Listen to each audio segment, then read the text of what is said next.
여러분 안녕하십니까? 이재명 대통령이 오늘 취임 일주일 만에 첫 방문하는 외부기관으로 한국거래소를 선택했습니다. 이 자리에서 이 대통령은 이젠 한국 주식시장을 투자할 만한 곳으로 바꿔야 한다며 배당 촉진을 위한 제도 개편도 준비 중이라고 밝혔는데요. 특히 불공정 거래나 주가 조작 같은 행위부터 막겠다며 이재명 정부에선 주식시장에서 장난치다가는 패가 망신한다는 걸 명확히 보여야 한다고도 강조했습니다. 첫 소식 김정우 기자가 보도합니다. 이재명 대통령이 취임 8일 차에 첫 공식 외부 일정으로 서울 여의도 한국거래소를 찾았습니다. 이 대통령은 시장감시위원회 직원들과 만나 묻고 답하는 형식의 간담회를 가졌습니다. 말씀을 드리다 보니까 좀 긴장되는 면도 있습니다. 편하게 하세요. 형이다 이렇게 생각하고. 첫 방문 외부기관으로 부정거래와 싸우는 최전선 부서를 고른 건데 이 대통령은 새 정부의 핵심 과제로 시장의 투명성 회복을 강조했습니다. 이재명 정부에선 통정매매 등 불법적인 행위로 돈을 벌 수 없게 만들겠다는 겁니다. 대한민국 주식시장에서 장난을 치다가는 패가 망신한다. 라는 걸 확실하게 보여주는 오늘 첫날로 삼도록 하겠습니다. 구체적인 방안으로는 주가 조작 등 불공정 거래에 대해 원스트라이크 아웃제 도입, 과징금을 통한 부당이득 환수를 거론했습니다. 주식시장의 투명성이 확보돼야 누구나 자유롭고 활발하게 투자하면서 주식시장이 활성화되고 결국 자신의 공약인 코스피 5000 시대를 열 수 있다는 논리입니다. 이 대통령은 지금은 주식 거래를 멈췄다는 의미로 자신을 휴면개미라고 소개하면서 국민들이 주식 투자로 돈을 벌 수 있어야 기업들 자금 조달이 쉬워져 경제가 선순환된다고 강조했습니다. 주식 투자를 통해서 중간 배당도 좀 받고 생활비도 좀 할 수 있게 이런 부동산 내 버금가는 대체 투자 수단으로 좀 만들면 주식으로 돈 벌 수 있는 방법 중 하나로 기업이 배당을 늘리는 방안을 제안하면서 배당을 촉진하기 위한 세제 개편도 준비하고 있다고 밝혔습니다. 대선 이전부터 먹사니즘 등 실용주의에 방점을 찍어온 이 대통령이 취임 초반 이른바 허니문 랠리를 이어가고 있는 주식시장을 공개 방문하며 침체된 투자 심리 회복을 시도하고 나섰습니다. MBC 뉴스 김정우입니다. 이렇게 대통령이 직접 주식시장을 챙기는 가운데 코스피는 오늘 2,900선을 돌파했습니다. 무려 3년 5개월 만의 일인데 외국 자금이 계속 들어오고 있는 부분도 눈에 띕니다. 정혜인 기자가 보도합니다. 코스피는 시작부터 발걸음이 가벼웠습니다. 지난 2일부터 6거래일 연속 상승세. 결국 코스피 지수는 35포인트 넘게 오른 2,907.04로 마감했습니다. 코스피가 2,900선을 넘은 건 문재인 정부 때인 2022년 1월 이후 3년 5개월 만입니다. SK하이닉스는 11개월 만에 24만 원대로 올라섰고 삼성전자와 현대차 모두 오름세였습니다.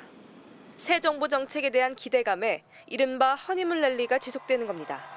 자본시장에 대해서 조금 더 좀 공격적인 어떤 의지를 좀 갖고 있다라는 부분이 다른 그 정부와는 달리 좀 허니문 랠리 자체가 좀 강하게 나오고 있는. 특히 반응이 컸던 건 외국인들입니다. 6거래일 동안 내내 매수세를 이어갔습니다. 앞서 탄핵 정국이던 올해 초 코스피 지수는 2,400선을 밑돌았습니다.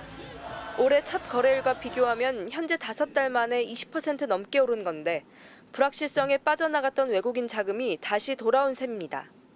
여기에 미국과 중국의 2차 무역 협상이 진전을 보일 거란 기대감이 커지면서 아시아 증시가 함께 강세를 나타냈습니다. 또 이달 초 수출 실적도 상승세로 돌아섰습니다. 시장에선 정부의 2차 추경과 AI를 비롯한 첨단 산업 지원책 등에 힘입어 연내에 주가가 3,000선을 돌파할 거란 전망도 나오고 있습니다. 변수는 우리의 수출 경쟁력입니다. 하반기에 들어서게 되면 한국의 수출 증가세가 계속 둔화될 수밖에 없고 위축될 수밖에 없는 그런 구조라고 보시면 돼요. 향후에는 글로벌 경제 지표, 특히 미국 중심의 경제 지표가 정말 중요해진 시간이 도래했다. 하반기 미국의 관세 정책이 어떻게 결론 날지, 또 정부의 경기 부양책은 얼마나 속도감 있게 추진될지가 중요해졌습니다. MBC 뉴스 정혜인입니다. 이재명 대통령은 취임 첫날부터 일주일 내내 민생경제 행보에 집중하고 있습니다.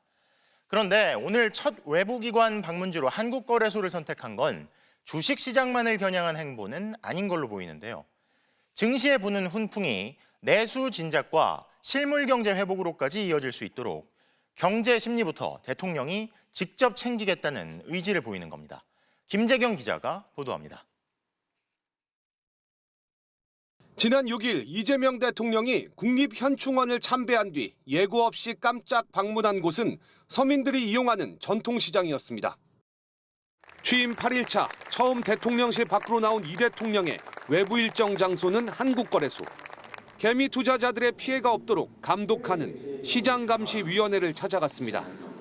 취임 이후 2번의 공개 외부 일정 모두 상품은 다르지만 무언가 활발히 거래되는 시장이었던 셈입니다. 새 정부 출범에 대한 기대감으로 취임일 이후 5.81% 급등한 코스피 지수를 언급하면서 대통령실 안에서도 챙긴 건 경제였습니다. 비상경제점검회의를 2차례 직접 주재했고 라면값을 언급하며 물가를 챙겼습니다. 라면 한 개 2,000원 한다는데 진짜예요? 올해 첫 추경 효과를 점검하면서 속도감 있는 2차 추경도 주문했습니다. 경제 행보는 나라 밖으로도 향했습니다. 미일 중 정상을 제외하고 해외 정상 중 처음 통화한 나라는 25조 원대 원전 수출 계약이 걸려 있는 체코였습니다. 양 정상은 지난 6월 4일 체코 두코바니 신규 원전 건설 최종 계약이 체결된 것을 평가하고 이는 양국 간 경제 협력을 더욱 확대시키는 시금석이라고. 정권 초반 이 대통령이 직접 경제를 챙기는 모습을 대내외에 선보이고 나선 건 그만큼 어려운 상황에 정권을 넘겨받았기 때문입니다. 12.3 내란 사태와 미국발 관세 문제로 국내외 불확실성이 커졌고 내부 소비와 투자가 얼어붙으면서 1분기 경제 성장률이 마이너스를 기록한 상황입니다. 이 대통령은 다음 주 캐나다에서 열리는 주요 7개국 G7 정상회담에 앞서 이번 주 안으로 이재용 삼성전자 회장 등 주요 그룹 총수들과 경제단체장을 만나려고 일정을 조율하고 있습니다.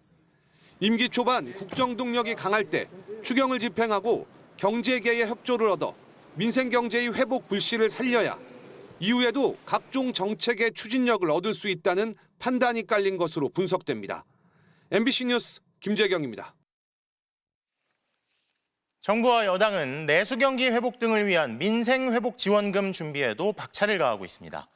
추경을 통해 25만 원을 일괄 지급하는 걸 기본 방침으로 검토 중인데요. 다만 2차 지급부터는 사회적 약자에게 지원금을 선별해 지급하는 방안도 유력하게 고려하고 있습니다. 홍신영 기자입니다. 전 국민에게 민생회복지원금을 지급해야 한다는 건 이재명 대통령의 오랜 핵심 정책이었습니다.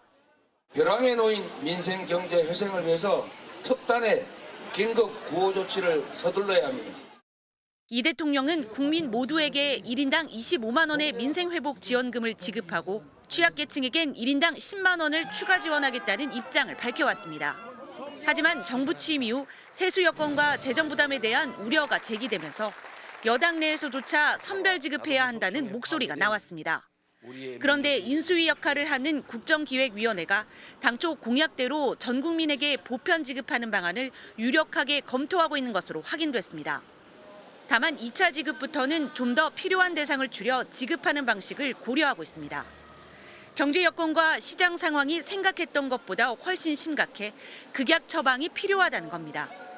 코로나로 인해서 이제 민생이 많이 안 좋아져 있었기 때문에 이것들을 지난 정부에서 사실은 대단한 각오를 가지고 했어야 되는데 지난 정부에서 그 부분을 좀 놓쳤습니다.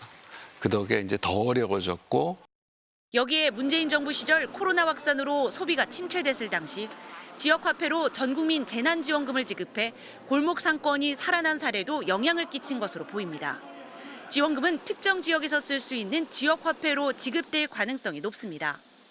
지역화폐라고 하는 게 주어진 시간 동안에 어떤 데서 소비를 하라 이제 이런 것들을 장려하고 권장하는 그런 정책이잖아요. 그러면 거기에서는 명확하게 효과가 나타납니다. 다음 주 월요일 출범하는 국정기획위원회는 앞으로 60일간 대통령이 국정과제를 세우게 되는데 민생과 경제 회복에 초점을 맞출 것으로 보입니다. MBC 뉴스 홍신영입니다. 지난 윤석열 정부에서 접경 지역 긴장을 고조시키며 북한의 도발을 유도하는 수단으로 사용된 것 아니냐는 지적을 받아온 이 대북 확성기 방송이 오늘부터 전면 중지됐습니다. 한반도 긴장 완화를 강조해온 이재명 대통령 취임 이후 통일부가 민간 단체들에게 대북 전단 살포를 멈춰달라고 요청한 데 이어 군 당국도 대북 방송을 일단 멈춘 건데요. 손구민 기자가 보도합니다. 우리 군이 대북 확성기 방송을 오늘 오후부터 전면 중지시켰습니다. 군 관계자는 확성기 방송이 상부 지시에 따라 중지됐다고 말했습니다. 국방부는 남북관계 신뢰 회복과 한반도 평화를 위한 대국민 공약을 이행하는 차원이라고 밝혔습니다. 대북 전단 살포에 반발해 북한이 작년 6월부터 오물풍선을 내려보내자 윤석열 정부는 6년 동안 중단됐던 대북 확성기 방송을 재개했습니다. 북한은 대북 확성기 방송을 전쟁 행위에 준하는 도발이라고 비난하기도 했습니다. 오물풍선과 확성기 방송으로 나빠지던 남북 관계는 작년 10월 북한이 남한 무인기가 평양에 침투했다고 발표하면서 전쟁 직전의 위기로 치달았습니다. 이재명 대통령은 후보 시절부터 줄곧 한반도 긴장 완화를 강조했습니다. 싸울 필요가 없는 평화를 만드는 것이 진정한 안보라는 확신을 가지고 남북 간의 공존, 공동 번영하는 길을 찾아가겠습니다. 대북 확성기 방송이 멈춘 건 약 1년 만입니다.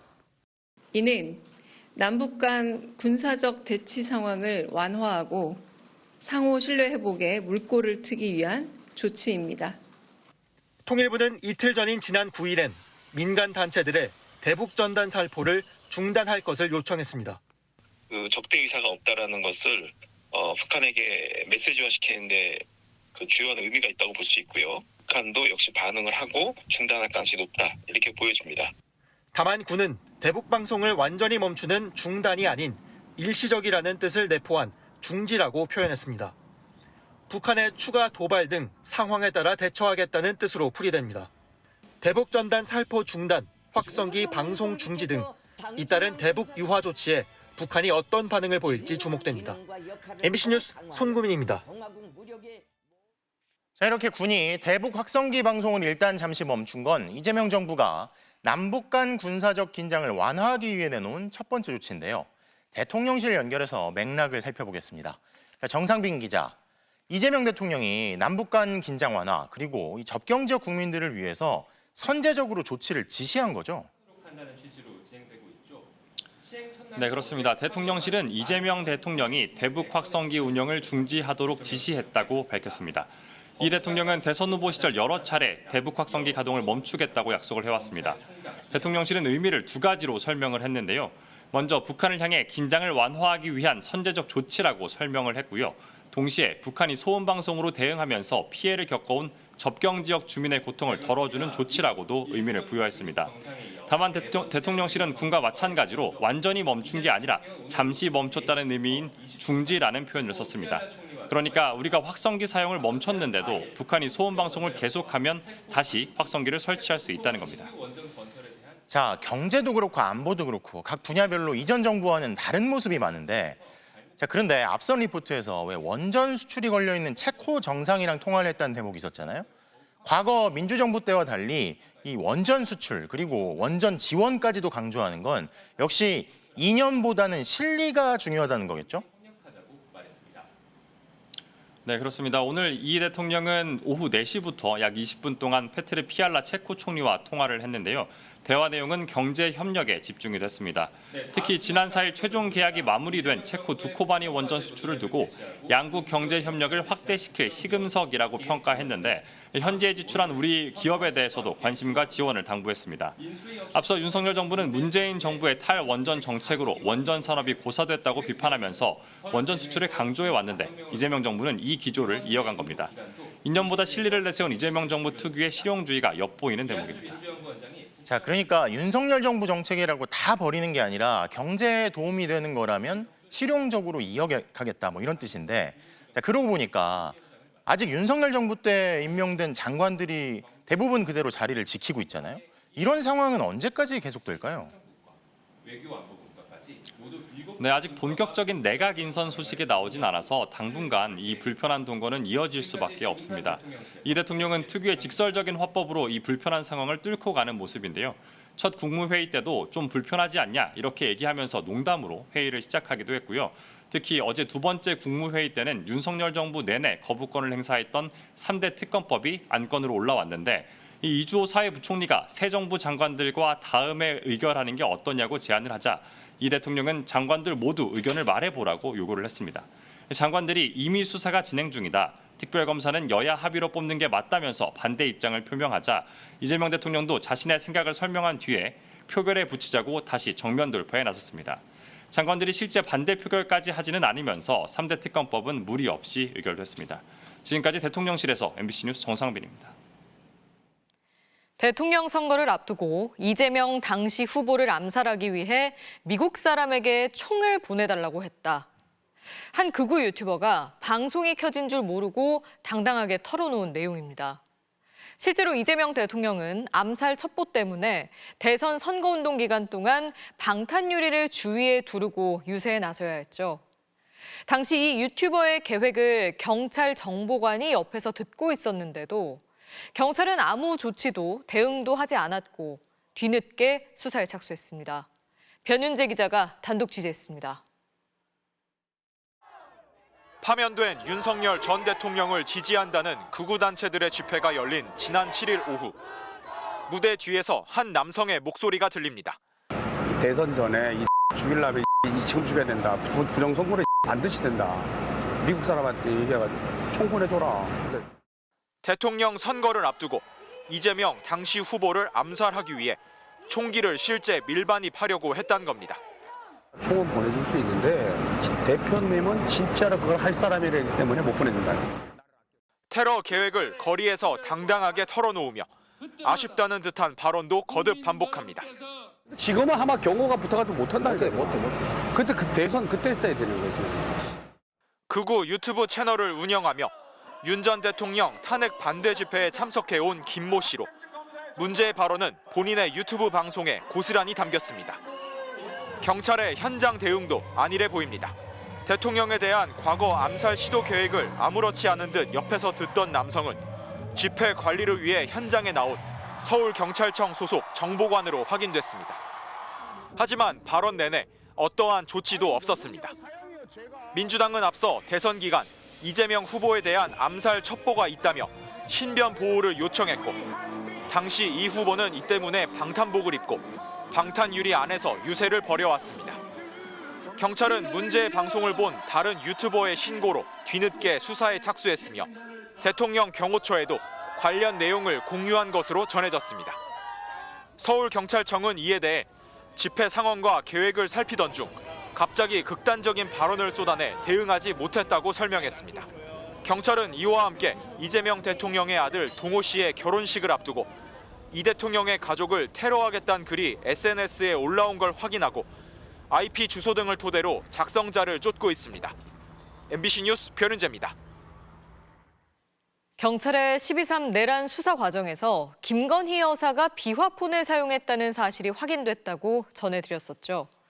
대통령 경호처도 김 여사에게 비화폰을 지급한 사실을 처음으로 시인했습니다. 영부인으로서 별도 행사를 할 때 비밀 유지가 필요해 비화폰을 지급했다는 건데요. 이재욱 기자가 단독 보도합니다. 경호처는 최근까지 김건희 여사에게 비화폰을 지급한 사실을 인정하지 않았습니다. 김건희 씨에게도 비화폰을 지급한 적 있죠? 확인해 드릴 수 없습니다. 왜 확인을 못합니까? 자기한테 불리한 건 확인을 못한다 그러고. 하지만 경찰이 12.3 내란 수사를 위해 확보한 경호처 서버 기록과 불출 대장에서 김 여사의 비화폰 사용 내역이 드러났습니다. 경호처도 처음으로 MBC 취재진의 김 여사에게 비화폰을 지급한 사실을 인정했습니다. 경호처 관계자는 김 여사가 영부인으로 별도 행사를 하면서 다른 사람들과 소통하는 내용을 비밀로 유지해야 해서 비화폰을 지급한 것이라고 설명했습니다. 그러면서도 역대 대통령 부인들과 김혜경 여사에게도 비화폰이 지급됐는지에 대해서는 보안상의 이유라며 답변을 거부했습니다. 하지만 문재인 정부 당시 경호처 고위 관계자는 김정숙 여사와 비화폰으로 통화한 적이 없다며 사실상 영부인에게 비화폰 지급이 되지 않았다는 취지로 설명했습니다. 윤석열 정부 경호처는 내란 비선인 민간인 노상원 씨에게까지 12.3 계엄 직전 비화폰을 지급했습니다. 김성훈 전 경호처장 비서관 이름으로 지급된 비화폰은 김용현 전 국방장관을 통해 노 씨에게 넘어갔고 반납 과정에서 노 씨의 사용 기록은 삭제된 사실까지 드러났습니다. 비화폰이 이처럼 임의적이고 허술하게 관리된 건 사실상 명확한 지급 규정이 없어서입니다. 관련 규정은 국가정보보안지침이 거의 유일한데 각급 기관회장은 주요 보직자가 안전한 통화를 위하여 사용하는 공용 휴대폰, 이른바 안보폰, 즉 비화폰이 분실, 훼손되지 않도록 관리해야 한다고만 돼 있습니다. 누구에게 비화폰을 지급할 수 있는지 사실상 규정이 없는 겁니다. 다만 주요 보직자의 사용을 전제로 해 공직자가 아닌 김 여사나 노상원 씨가 비화폰을 사용한 건 지침 위반 소지가 있습니다. 경호처는 보안상 밝히기 어렵지만 지침을 근거로 한 내부 규정이 또 있다면서도 관련 규정 개선 필요성을 검토하고 있다고 밝혔습니다. MBC 뉴스 이재욱입니다.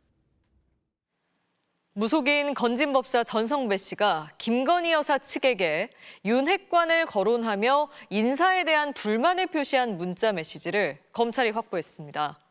전 씨는 김 여사와 직접 연락하지는 않았다고 부인하고 있는데요. 검찰은 전 씨가 윤 전 대통령 부부와의 친분을 미끼로 각종 인사와 이권에 개입한 건 아닌지 들여다보고 있지만 통일교 전 본부장이 전 씨를 통해 김 여사에게 건넸다는 선물은 아직 찾지 못하고 있습니다. 류현준 기자가 보도합니다. 윤석열 전 대통령 당선 직후인 2022년 3월부터 2달간 건진법사 전성배 씨가 김건희 여사 측에 3통의 문자 메시지를 보냈습니다. 윤석열 전 대통령의 핵심 관계자를 거론하며 윤핵관 측에서 제 사람들을 쓰지 말라고 했다. 내가 얼마나 희생했는데 윤핵관에게 연락하겠다. 나를 희생양으로 삼는 걸 보고 권력의 무서움을 느꼈다는 내용이었습니다. 그리고 곧 연락드리겠다는 답을 받았습니다. 전 씨는 검찰 조사에서 김건희 여사가 아닌 김 여사 측과 연락한 거라고 주장했지만 검찰은 전 씨가 친분이 있던 김 여사에게 직접 불만을 표시하고 인사 청탁을 한 게 아닌지 의심하고 있습니다. 건진법사 전 씨는 김 여사의 회사인 코바나 컨텐츠 고문을 맡았고 당시 대선 기간에 윤석열 후보 캠프의 네트워크 본부에서 활동했습니다. 전 씨는 실제로 비슷한 시기 윤핵관으로 분류되는 윤한홍 의원에게 3명 부탁했는데 지금 1명 들어갔고 2명은 아직도 확정을 못하고 있다며 권력은 나눌 수 없는 거지만 나눠야 성공한다고 항의했습니다. 전 씨가 윤석열 정부 대통령실 인사에 개입한 듯한 정황도 이미 드러났습니다. 2022년 7월 5일 전 씨는 자신의 딸에게 당시 대통령실 신무행정관을 지목해 처남인 찰리 몫으로 들어가 찰리가 관리하는데 언제든지 쓸 수 있다고 말했습니다.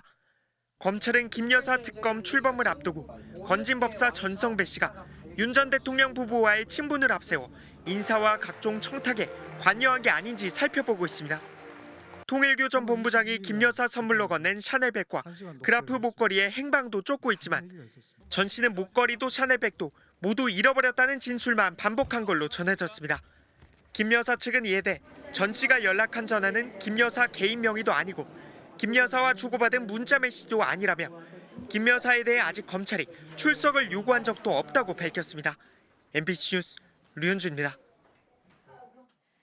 초유의 3대 특검 출범이 초읽기에 들어가면서 누가 특검에 임명될지에 특히 관심이 집중되고 있습니다. 후보 추천권을 가진 민주당과 조국혁신당은 순조롭게 추천 작업이 진행 중이라고 밝혔는데요. 주로 문재인 정부 검찰 고위직을 지낸 변호사들 이름이 나오고 있습니다. 구나연 기자입니다.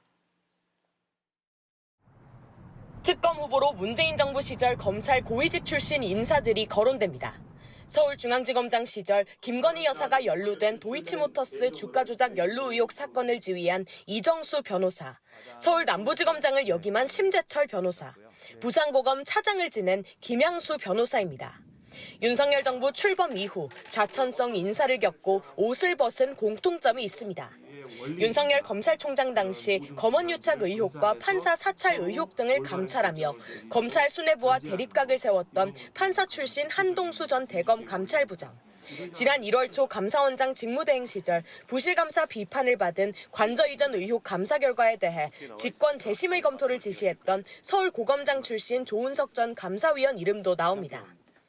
이들 외에도 문재인 정부 때 검찰총장 후보로 거론됐던 인물과 법원장 출신 변호사도 거론됩니다.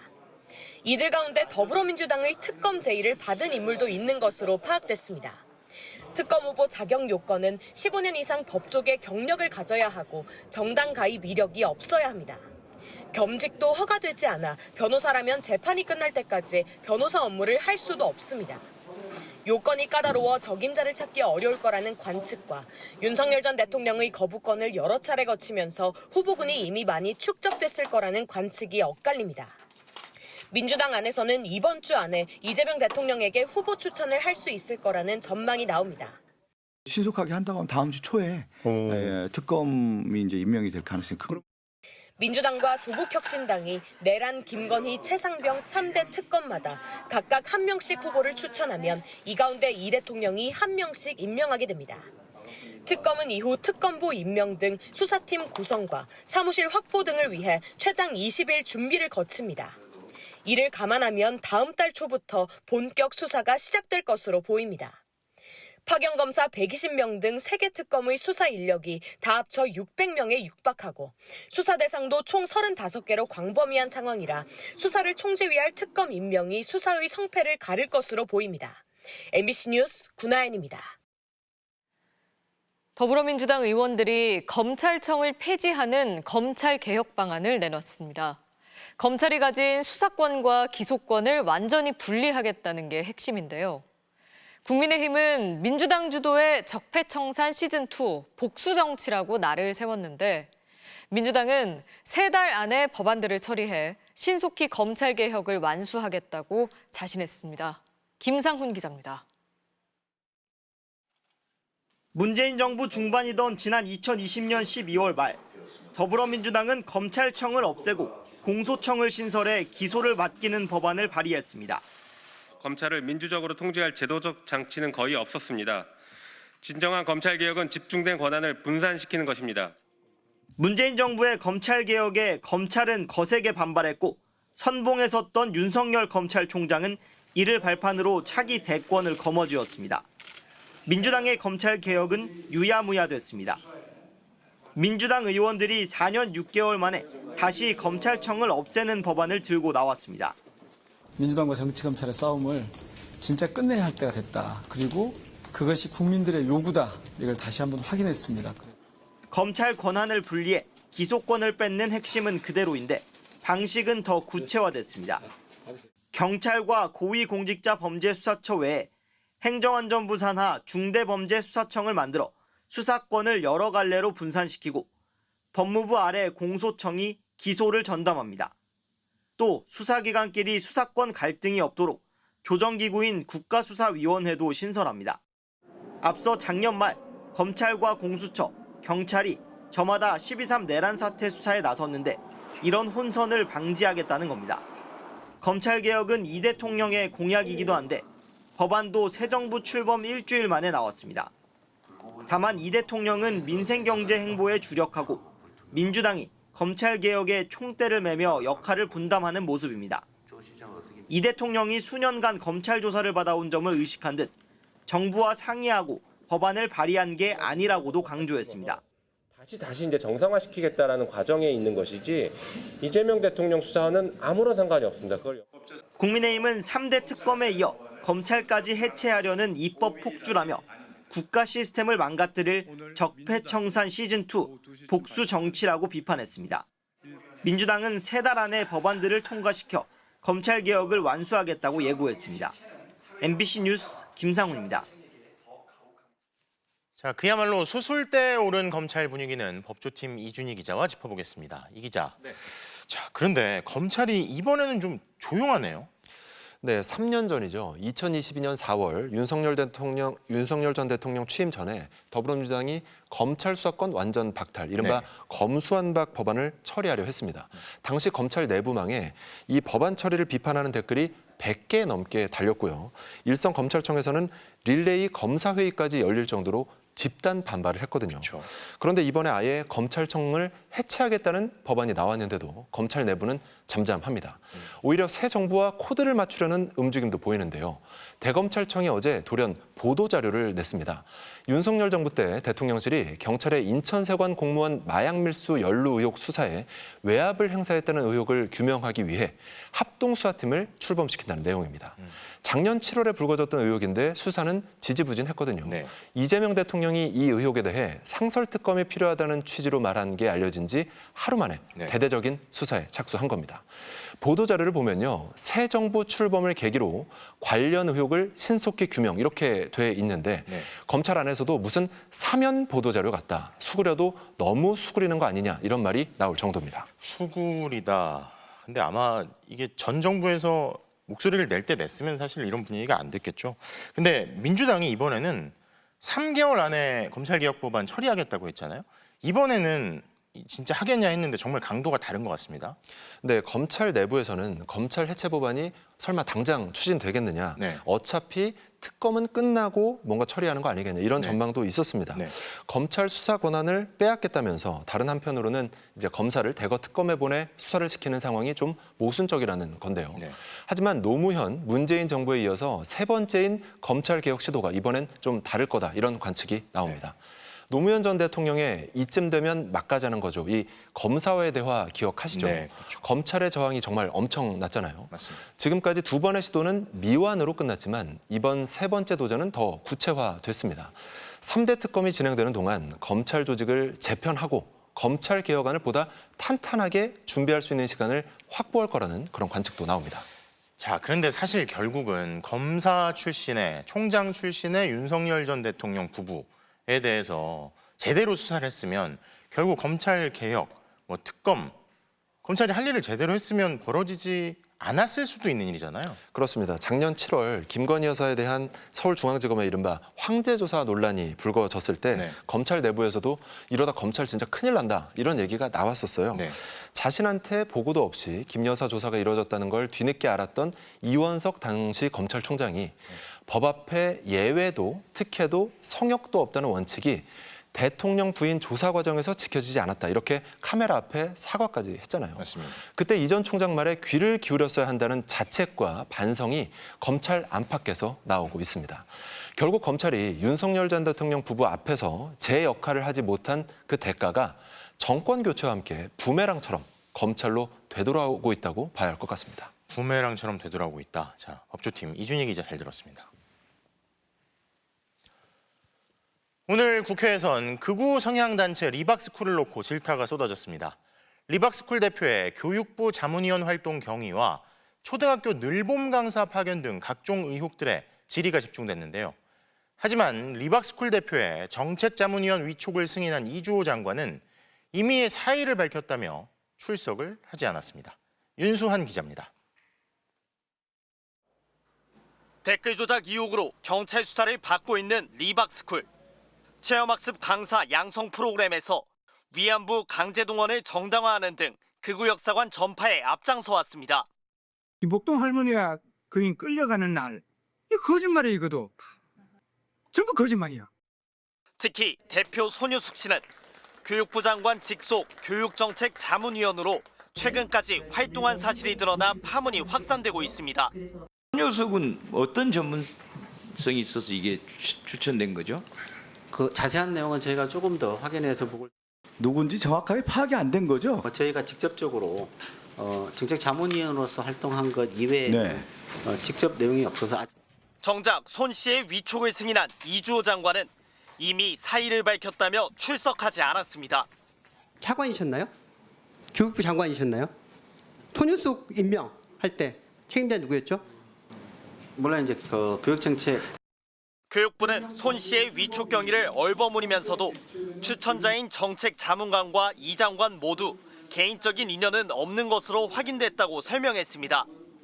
그러나 해당 자문관이 손 씨가 공동대표로 있던 또 다른 교육단체와의 업무 협약 추진에 압력을 행사했다는 의혹도 제기됐습니다. MOU 체결하도록 강요한 바는 있죠. 강요했다기보다는 네. MOU 문건으로 가지고 와서 이제 검토를 요청했습니다.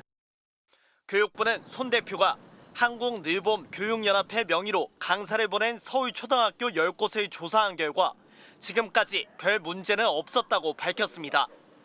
다만 온라인으로 학부모 의견을 듣는 등 이달 말까지 추가 점검을 진행하고 다른 학교들에 대해서도 리박스쿨과의 관련성을 전수조사할 방침이라고 덧붙였습니다.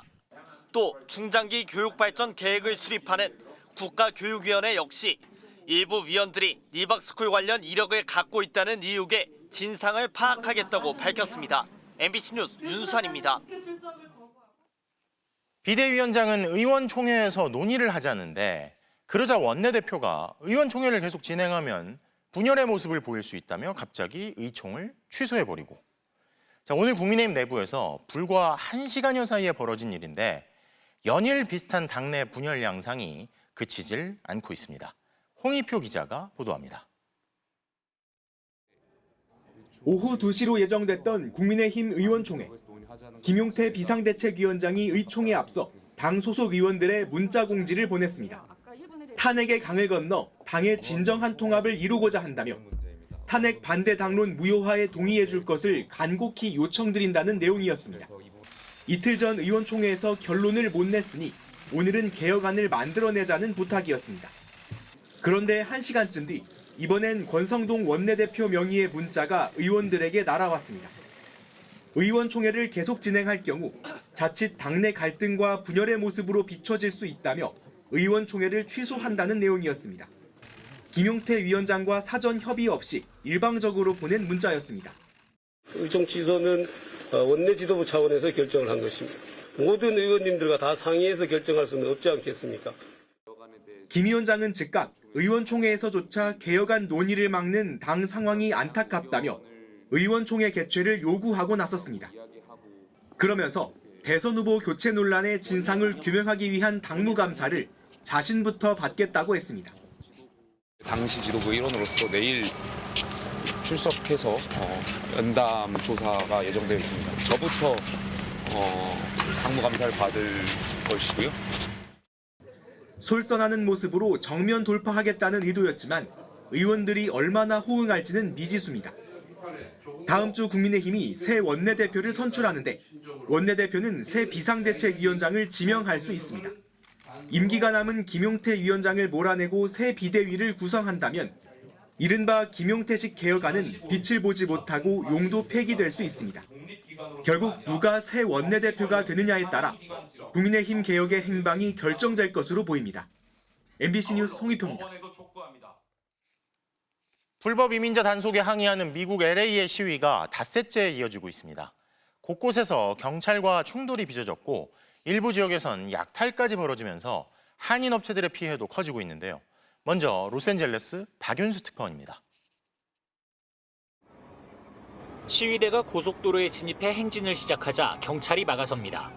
곳곳에서 몸싸움이 벌어집니다. California Highway Patrol responded and arrested and detained 67 individuals. 시위대를 취재하던 기자가 가슴에 고무총을 맞기도 했습니다. LA시는 밤 8시부터 아침 6시까지 도심 통행 금지령을 내렸습니다. 대체로 통금에 동참했지만 일부는 해산을 거부하고 시위를 이어갔고 경찰은 진압에 나섰습니다.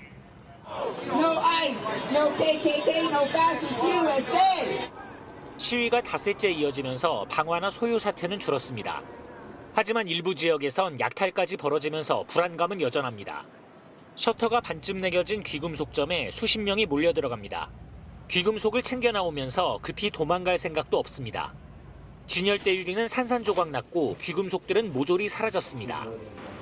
지난밤 일부 시위대가 침입해서 물건을 훔친 매장입니다. 출입구 한쪽 문이 부서져서 이렇게 나무를 덧대놨습니다. 한인들 피해도 커지고 있습니다. 이번 시위가 촉발됐던 LA 의류 매장 거리엔 지나다니는 차도 사람도 거의 없습니다. 한인교포가 25년째 운영 중인 한 의류 매장. 관세 폭탄 때문에 그렇지 않아도 힘들었는데 지금은 코로나 때보다 심각하다고 하소연합니다.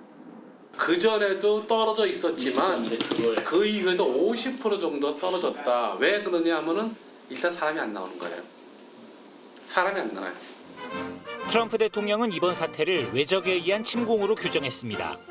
As Commander-in-Chief, I will not let that happen. It's never going to happen. 로스앤젤레스에서 MBC 뉴스 박윤수입니다. 자, 이런 가운데 반 트럼프 시위는 미국 주요 도시로 확산되고 있습니다. 특히 트럼프 대통령의 79번째 생일인 이번 주말엔 백악관 앞에서 대규모 군 열병식이 열리는데 이에 반발하는 집회도 미국 전역에서 예고됐습니다. 이어서 워싱턴 김정호 특파원입니다. 이번 사태를 외적의 침공으로 규정한 트럼프 대통령을 향해 집회 참가자들은 가장 큰 위협이 누구냐고 반문하고 있습니다.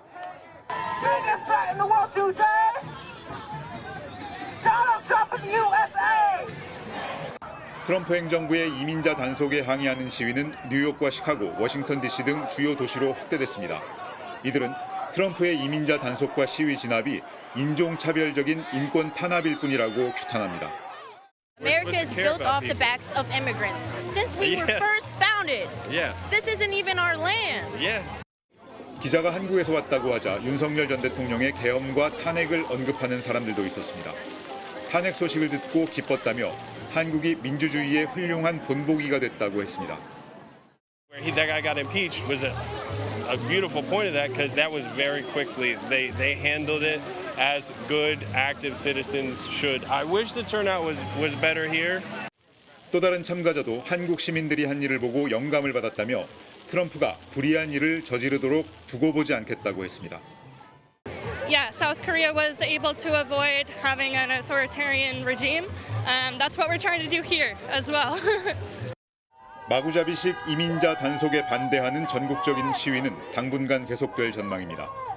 특히 트럼프 대통령의 생일인 이번 주말 미국 육군 창설 250주년을 기념하는 대규모 군 열병식이 백악관 앞에서 열리는데 여기에 반발하는 시위가 동시다발적으로 벌어질 예정입니다. 미국 50개 주에서 1,800건이 넘는 집회가 예고됐습니다. 트럼프의 79번째 생일에 맞춰 무력을 과시하는 그날 시민 집회의 이름은 노킹스, 트럼프는 왕이 아니다입니다. 워싱턴에서 MBC 뉴스 김정호입니다. K-팝의 아이콘이 된 그룹 BTS 멤버들이 군복무를 끝내고 약 3년 만에 완전체로 돌아옵니다. 연간 5조 원 이상의 경제적 효과를 낸다는 BTS의 귀환에 시장의 기대감도 커지고 있는데요. 임소정 기자의 보도입니다. BTS 멤버들의 이름과 얼굴이 새겨진 현수막이 풍선과 함께 하늘에 떠올랐습니다. 마침내 베레모의 군복 차림으로 등장한 정국과 지민. 이들의 저녁 신고에 브라질, 프랑스 등 전 세계에서 온 아미가 함성을 쏟아냅니다. 어제 전역한 RM과 뷔. 충성! 오는 21일에 소집 해제되는 슈가까지. 약 3년 전 마지막으로 한 무대에 올랐던 K-팝의 대표 주자 BTS가 모두 군복무를 마치고 완전체로 돌아왔습니다. 우리가 돌아왔다를 전면에 새긴 하이브 사옥 앞엔 복귀를 반기는 팬 수천 명이 모여들었습니다. 기사에서 이쪽에서 행사를 한다는 얘기를 듣고 바로 달려왔어요. BTS 멤버들은 새로운 음악으로 보답하겠다며 팬들의 감사 인사를 전했습니다. 더 좋은 모습 준비해서 보여드리도록 하겠습니다. 하루 빨리라도 준비 열심히 해가지고 빨리 좋은 모습으로 앞에 나타나겠습니다. 이들을 기다려온 건 팬덤뿐이 아닙니다. 성장세가 꺾이는 데 주춤했던 K-팝 업계도 낙수 효과를 기대하며 들썩이고 있습니다. BTS의 생산 유발 효과는 연간 5조 5천억 원, 사흘 콘서트는 1조 원에 이른다는 연구 결과도 있습니다. 이들의 컴백 소식에 가장 먼저 소속사 주가가 반응했습니다. 올해 초 20만 원 내외로 오가던 하이브 주가는 6월에만 15% 상승하며 30만 원을 넘어섰습니다. 영화 쪽에서도 이른바 텐트폴이라고 해서 대작이 잘 되면 그 영화계 전체 활력이 생기는 K-팝 쪽에서도 뭔가 큰 빅스타가 활발하게 활동을 하고 큰 성과를 거두면 K-팝 전체 활력이 대한민국을 문화 강국으로 만들겠다는 새 정부의 공언에 한한령 해제의 기대감까지. BTS의 복귀와 함께 K-팝이 또 한 단계 새로운 도약을 꿈꾸고 있습니다. MBC 뉴스 임소정입니다. 대구의 한 새마을 금고에서 수억 원대 횡령 사고가 발생했습니다. 금고에서 돈을 빼돌린 직원은 진짜 돈 뒤에 가짜 5만 원권을 채워 넣으며 감시를 피했습니다. 변예주 기자의 단독 보도입니다. 대구의 한 새마을 금고, 현금 금고에 수억 원의 가짜 현금이 쌓여 있다는 제보가 접수됐습니다. 창구에서 고객의 예금, 입출금 등을 담당해온 30대 직원이 오랜 기간에 걸쳐 현금을 횡령한 정황이 드러나 새마을 금고가 자체 조사에 착수했습니다. 해당 직원은 금고에 쌓인 돈다발을 가짜 돈으로 바꿔치기 해놓으며 감시를 피한 걸로 알려졌습니다. 돈다발의 맨 앞과 뒤에는 진짜 5만 원권을 쌓아두고 현금 다발 사이에 낀 돈은 온라인 쇼핑몰에서 주문한 가짜 5만 원권으로 바꿔치기 하는 식입니다. 새마을금고 내부 통제 시스템에 적발되면서 직원의 횡령 의혹이 드러났습니다. 이상 징후를 발견한 새마을금고 측은 현장 점검에 나섰는데 해당 직원이 횡령한 현금 규모는 수억 원대에 달하는 걸로 추정됩니다. 이 직원은 지난해 8월에도 부당대출을 받아 징계를 받은 적 있는 걸로 확인됐습니다. 새마을금고 측은 해당 직원을 직위 해제하고 정확한 횡령 금액과 경위 등을 조사 중입니다. 새마을금고 중앙회는 지난해 10월 현금 횡령 사고를 막겠다며 모든 지점이 한 달에 2차례 이상 불시에 현금 보관 금고를 점검하도록 했지만 내부 감시 통제가 미흡했던 것 아니냐는 지적을 피하기는 어려워 보입니다. 그런 부분들이 왜 이루어지지 않았느냐, 그럼 이루어지지 않았으면 업무적 절차나 시스템은 기존에 어떻게 했느냐, 이런 것들을 확인하겠죠. 해당 금고 이사장은 입장을 묻는 취재진의 질문에 할 얘기가 없다며 횡령 여부를 파악하고 있다고 답했습니다. MBC 뉴스 변예주입니다. 침략 전쟁의 책임을 묻고 전쟁을 위한 연구를 거부해온 일본의 대표적인 학술단체에 대해 일본 정부가 운영에 개입할 수 있게 하는 법안이 오늘 일본 국회에서 통과됐습니다. 학계와 시민단체는 학술단체의 입을 막으려는 시도라며 반발하고 있습니다. 도쿄에서 신지영 특파원이 보도합니다. 賛成157、反対76、よって法案は可決されました。 일본 학술회의에 대한 정부 통제를 강화하는 내용의 법안이 참의원 본회의를 통과했습니다. 내각결이 석 달 만에 중의원을 거쳐 참의원 표결까지 속전속결로 진행된 겁니다. 법안 통과로 총리가 감사 임명권을 갖게 된 건 물론 신규 회원 후보 선정까지 관여할 수 있게 됐습니다. 그간 10억엔 약 95억 원 규모 예산 전액을 정부가 지원했지만 이젠 필요하다고 판단한 만큼만 지급하기로 했습니다. 예산을 빌미로 정부가 연구에 개입하는 것 아니냐는 우려가 터져나왔습니다. 국가가 교육과 학문에 전면적으로介入して管理していく 독립해 직무를 수행한다는 단체의 조문도 삭제됐습니다. 思想信条とか支持政党によって勧誘を選別して排除するということを合法化するという規定だと思います。その点で非常に深刻な問題だ。 1949년 설립된 학술회의는 전쟁 목적의 과학 연구를 반대해왔습니다. 하지만 일본 정부가 군사기술 개발 연구를 적극 추진하면서 충돌이 잦아졌고 2020년엔 스가 요시히데 당시 일본 총리가 정부 정책에 반대해온 학자 6명에 대한 신규 회원 임명을 거부하면서 갈등은 극에 치달았습니다. 전직 관료조차 이번 조치는 일본 정부가 학술회의에 보복을 한 것이라고 설명합니다. 軍事大国化に反対する、そういう意見を封じようとする、こういう意図が非常に強かったと思いますし、日本の大学の研究者たちを軍事目的研究に動員したいと。 패전 80주년인 올해 과거 반성의 기반 위에 세워진 학술단체의 입을 막으려는 권력의 시도에 학계와 시민사회가 들끓고 있습니다. 도쿄에서 MBC 뉴스 신지영입니다. 중국의 전기차 생산량이 급증하면서 할인 경쟁이 갈수록 치열해지고 있습니다. 국내 전기차 시장에도 큰 영향을 미칠 것으로 보이는데요. 가뜩이나 국내 전기차 업계는 수출과 내수 모두 부진을 겪고 있어서 상황이 녹록지 않아 보입니다. 송재원 기자가 취재했습니다. 중국의 전기차 브랜드 비아디 매장입니다.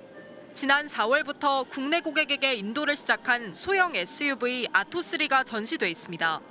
출시한 첫 달에만 500대 넘게 팔렸습니다. 하루에 그래도 한 7, 8팀 정도 타 브랜드랑 가격 차이가 대략 그래도 한 1, 2천만 원 정도 차이가 나니까. 보조금이 적용된 아토3 가격은 2,900만 원대. 국산 동급 차량보다 1,000만 원가량 저렴합니다.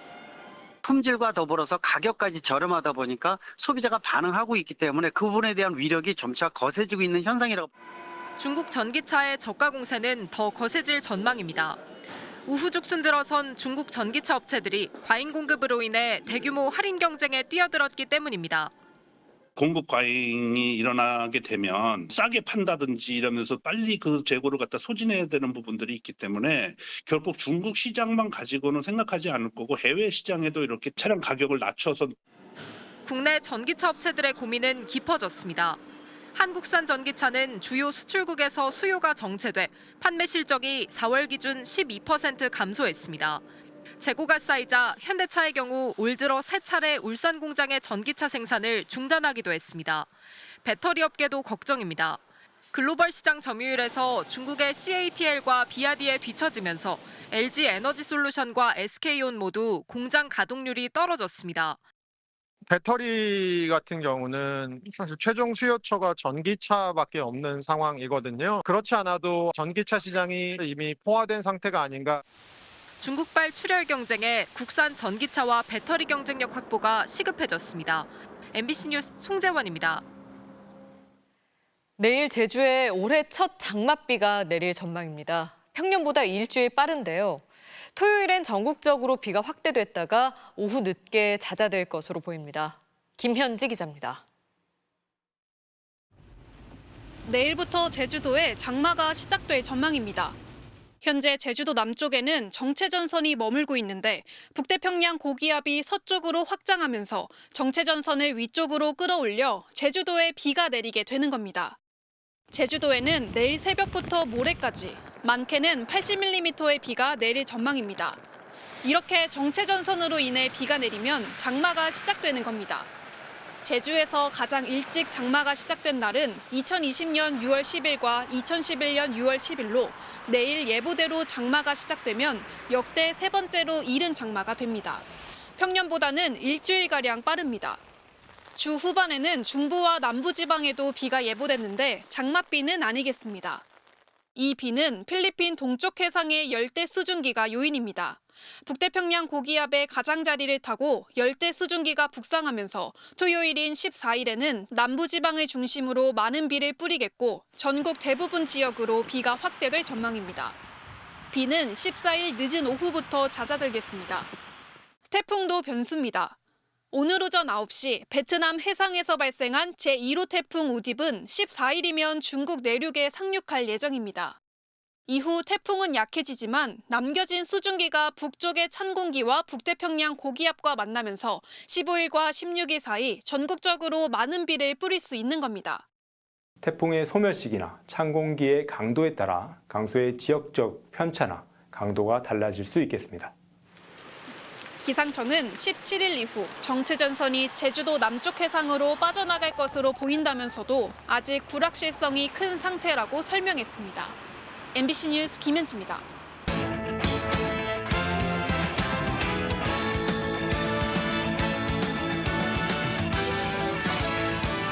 수요일 밤 스포츠 뉴스입니다. 월드컵 예선 최종전을 마치고 축구대표팀 이강인 선수가 홍명보 감독과 축구협회에 대한 과도한 비판을 자제해달라고 작심 발언을 쏟아냈는데요. 그러나 팬들의 반응은 여전히 차가워만 보입니다. 손정훈 기자입니다. 팬들의 감탄을 자아낸 특유의 화려한 개인기, 골잔치에 포문을 연 날카로운 왼발 슈팅까지 4대0 승리에 앞장서며 MVP로 뽑힌 이강인. 기자회견이 끝날 때쯤 작심 발언을 쏟아냈습니다. 마지막으로 이런 얘기를 해도 될지는 모르겠지만 저희도 협회 소속이고 그리고 대표님 감독님은 저희의 보스시기 때문에 너무 비판을 하시면 선수들한테도 타격이 있으니까 그래도 긍정적인 부분을 많이 봐주셨으면. 감독 선임 과정에서 불공정 논란으로 따가운 시선을 받은 홍명보 감독과 정몽규 축구협회장을 공개적으로 두둔한 겁니다. 이후 진일이 묻는 취재진의 질문에 대표팀 인기를 되살리기 위해서라도 응원이 더 필요하다고 강조했습니다. 이번 경기가 저가 대표팀 뽑히고 나서부터 최고로 적은 분 경기장이 많이 비어 보였던 경기 같아요. 근데 그런 부분이 계속 안 좋게 하면 앞으로도 이 대한민국 축구가 가면 갈수록 많은 분들이 관심이 줄어들고 실제 11회 연속 월드컵 본선행을 축하하는 축제의 자리였지만 이전 홈 경기들과 달리 2만 석 정도는 비어 있었습니다. 팬들의 반응은 여전히 차가웠습니다. 대부분 홍 감독과 정 회장의 행동은 충분히 비판받을 만했다고 반발했고 선수 입장은 이해하지만 협회가 달라지지 않는 한 마냥 응원만 할 수는 없다는 의견도 많았습니다. 대표팀의 미래인 이강인의 발음이 작지 않은 파장을 낳은 가운데 끊임없는 이적설을 놓고 앞으로 무슨 일이 벌어질지는 모르겠다고 밝힌 이강인. 파리 생제르맹의 클럽 월드컵 명단에 이름을 올렸습니다. MBC 뉴스 손장훈입니다. 자, 추신수 SSG 구단주 보좌의 옛 동료죠. 메이저리그 명예전당 멤버인 베트레와 163승 투수 해멀스가 SSG 퓨처스 팀의 1일 코치로 나섰네요. 수요일 밤 스포츠 뉴스였습니다.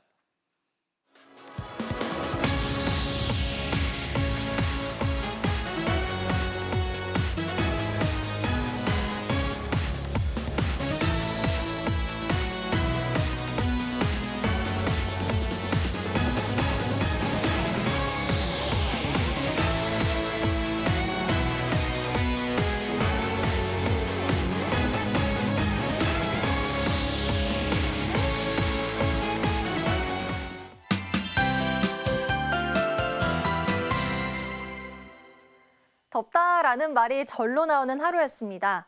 영동과 영남 지방은 연일 30도를 웃돌고 있는데요. 오늘 경포해변의 모습을 보시면 이미 한여름이 온 것 같죠. 시민들은 보트를 타거나 뜨거운 햇볕 아래 일광욕을 하면서 더위를 즐기곤 했습니다. 덥고 습한 공기가 정체전선을 북상시키면서 내일은 제주에 예년보다 일주일가량 빠른 장맛비가 내리겠습니다. 이후 북태평양 고기압 가장자리를 따라 열대 수증기가 유입되겠고요. 점차 비가 확대되겠습니다. 금요일 충청과 남부를 시작으로 토요일엔 전국에서 비가 내리겠고요. 남부와 제주를 중심으로는 호우 가능성이 있어서 대비 잘해주셔야겠습니다. 내일은 한낮에 더 더워지겠습니다. 서울의 기온 31도까지 올라서 올 들어 가장 높겠고요. 전주 30도, 구미도 31도 안팎까지 오르겠습니다. 내일도 내륙 지역은 맑겠고 제주는 새벽부터 비가 내리기 시작하겠습니다. 내일 아침 기온 서울이 17도, 대구 19도 예상되고요.